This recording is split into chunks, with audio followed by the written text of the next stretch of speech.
a couple times, and it's still cool every time I see it. So I know all of you, like me, have had tons of questions about Anthem since last year because we're all BioWare fans. So we're going to do something a little bit different for the rest of the show, and we're going to take a deep dive into Anthem. So I'm going to bring out some members of the BioWare team to chat with us. Ladies and gentlemen, please give a warm welcome to Casey Hudson, Mark Dara, and Kathleen Rutzart.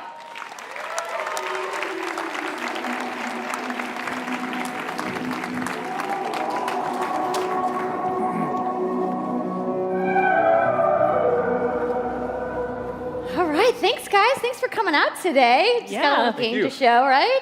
Yep. It's going to be very exciting. So, Casey, we're going to go ahead and just jump right in and get started with you. So now, we know that you all started, or Casey, you started your career at BioWare way back in the day, but you took a couple years off. But before you came back, you actually worked on Anthem before you left. Yeah, that's right. So, first of all, it's amazing to be back. It's awesome to be making games for BioWare fans. We have the best fans, so it's been super satisfying to come back to it, and I just want to be able to continue the legacy of the studio, and that's kind of where it started with Anthem, is just thinking about, what is the evolution of a BioWare game, and we wanted to create a brand new world for people to discover, a whole new world of story and character, but we also wanted to do something that was, more of a dynamic and living world, and a game that would change every time you came back and played it. We also wanted to do something where, if you wanted to invite your friends into it, then you could do that as well. So that was really the initial vision of the game, not an MMO, not a multiplayer game with stories sort of bolted on the side, but something new and different, and I think the team has really captured that vision over the years. Your fans really love the stories from BioWare, but I think we're kind of curious how you're planning to make story work in this shared world. So a great story for BioWare is really about characters that you can have a connection with, choices you get to make, and feeling like the story is about you. In a lot of multiplayer games, those things get diluted because you're mixing multiplayer and storytelling into the same areas. Now, you can build a solution to that, but you have to really build it into the core of the game. And that's what we've tried to do with Anthem. It's what we call our world, my story. So when you're out in the open world, the world is really dangerous, and you're focused on your mission. And this is where other players get to play with you.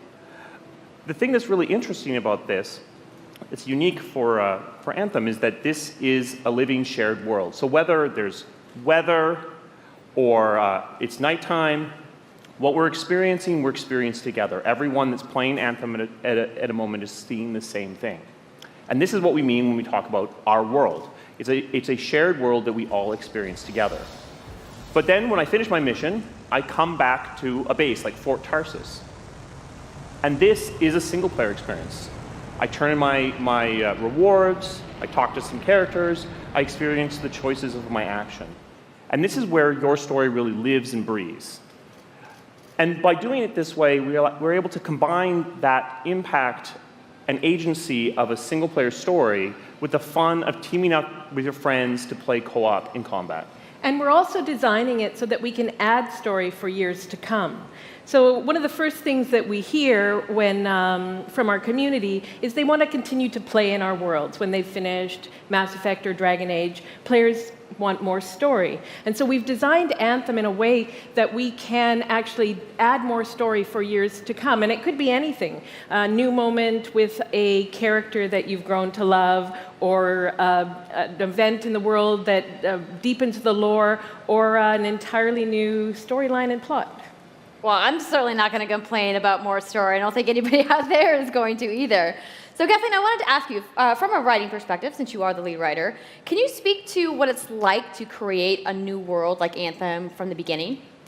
Well, what's really exciting for us, and not just the writers, but all of the devs, the designers, the artists, is that we're creating something new and mysterious for players to discover.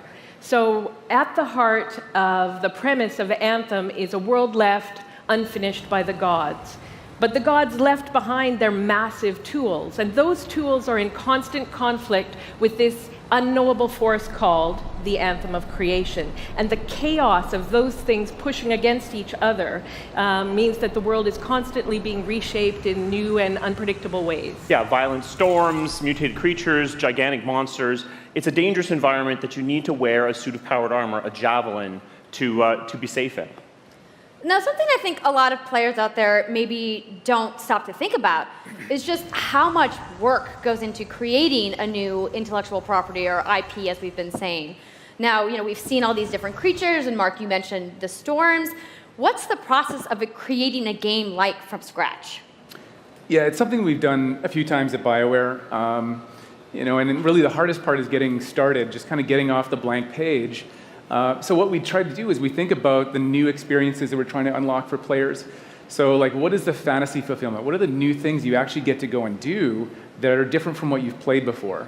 So that's where we start. And then once we think about those things, that's the power of creating new IP, especially for games, is that you actually get to build a whole fictional universe that's meant to bring out a certain experience. And then once we do that, then we still need to build all the rest of the stuff, and what unlocks us creatively is to think about principles around art style, tone, and even the technology and the politics of our new world. And then from there, we can actually go and build out every last detail.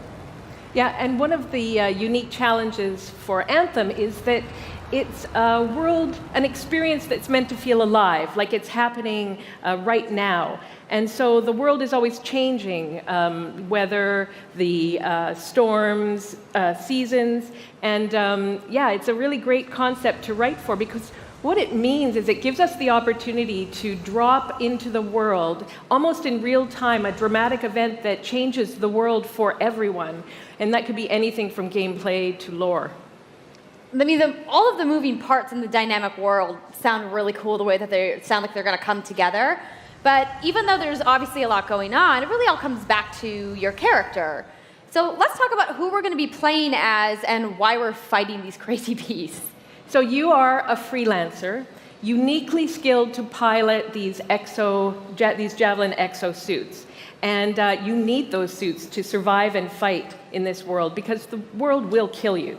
But on top of that, our ancient rivals, the Dominion, they've discovered a way, they think, to weaponize the anthem of creation. And so we need to stop them and protect the free people of Tarsus. Now, I've heard you call this power armor a couple different things. Is it a suit? Is it a javelin? What's the canon term here? We call them javelins, and there are 4, and they each have unique abilities. There's the Ranger, and then there's the Colossus, the Interceptor, and finally, the Storm. Yeah, so each javelin gives you a different way to play the game. But the thing to remember is, like Kathleen said, you're not your suit. You are a freelancer, a pilot, which means you can decide which suit you want to use based on your mood, based on the mission you want to engage in, or the javelins that your friends are using. So really what this allows us to do is we've built the suits to look like they're built from the materials of the world. So they each have their own unique abilities. So let's take a look at the Ranger now. The Ranger is a more generalized suit, able to do a lot of different things, really designed for up-close and personal combat, one-on-one for the most part. The Colossus is heavier, more specialized, but able to really pack in big weapons that let them devastate the battlefield. I'm just going to say the Storm looks like it's going to be my favorite. I'm sure you guys out there are picking your faves right now, too. So the javelins look awesome, but we're going to take a couple questions right now. So Casey tweeted, some of you may have seen, asking for people out there to send us your questions. And the first one is going to be from @It'sSweetNicole, who asks, as a player who is all about making their character their own, what kind of customization options will be available in Anthem? Yeah, so we really want players to express themselves, both through customizing the way their javelin plays, through gear and weapons, but also being able to personalize the way that it looks, both through paint jobs as well as changing the actual geometry of the suit itself. We want teams to be able to do this as well. And because you're going to be using a javelin for a long period of time, we really want you to be able to make it your own. I'm glad you brought that up, because actually, Jay Legato has a question connected to customization. Monetization. How, when, loot box, cosmetics. Yeah, so we are going to have some cosmetics and vanity items that you'll be able to purchase, but you're always going to know what you're going to buy before you spend any money on it. So no loot boxes, no ability to pay for power. Yay. So that means no ability to spend money on gameplay advantage at all within Anthem. But even more important than that, we want to make sure that Anthem is an immersive experience that feels like it's complete from the get-go. So that means a main story, a big open world, and an ongoing service that provides new content for a long period of time. New story, new experiences for everyone. Well, I'm glad to hear that I can make my javelin pink. That's really all I wanted to know, I'm going to be honest. All right, Casey, we talked earlier about this being a co-op experience. So can you tell me a little bit about how the team gameplay in Anthem is going to work? Yeah, it really is about the fun of teaming up as a team of superheroes and working together. So you want to get a few people together of different classes. So I think here we're going to see the Colossus, just hammering people on the ground in gameplay. If we can have a look at that. So heavy artillery, being really strong, in melee combat, and then here you've got the Ranger shooting down from above, and then they're using combos and special abilities and stuff like that. But what I love is you don't just run around, you're swimming and flying as well. So it's interesting because at the Slate Tones wants to know, how will you balance multiplayer with single-player storytelling? So Anthem's really built around trying to combine the impact of having your own personal story with the fun of playing with other players. But we really want to make sure that that playing with other people feels like a choice. So for people that want to just experience the story, you're going to be able to do that. Now, going out into an open world like this by yourself is going to be a little bit more challenging than if the team of 4 people. And we've really tried to balance the co-op experience to be fun, even for people that don't normally engage in this kind of thing. So I really hope that everyone at least gives co-op a try.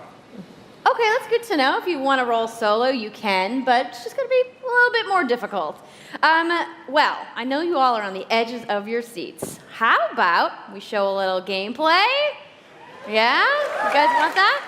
All right, so Kathleen, I think you're going to set this up for us? I will. So, you and your friends have decided to play a mission called Scars and Villainy. The Scars have put together an acid-based super weapon, so you got to take them out. So you start in the Strider, which is like a giant walker, and it's your forward base of operations. You have a conversation with your crew, Halleck, Faye, and Owen, and you'll hear Owen. He's going to talk us through the mission as we experience it here. And yeah, then you just get into your javelin suit and you head out with your friends. All right. Well, thank you so much, Mark, Casey, Kathleen, for talking to me about Anthem today. We're going to go ahead and roll the gameplay now. Enjoy, everybody.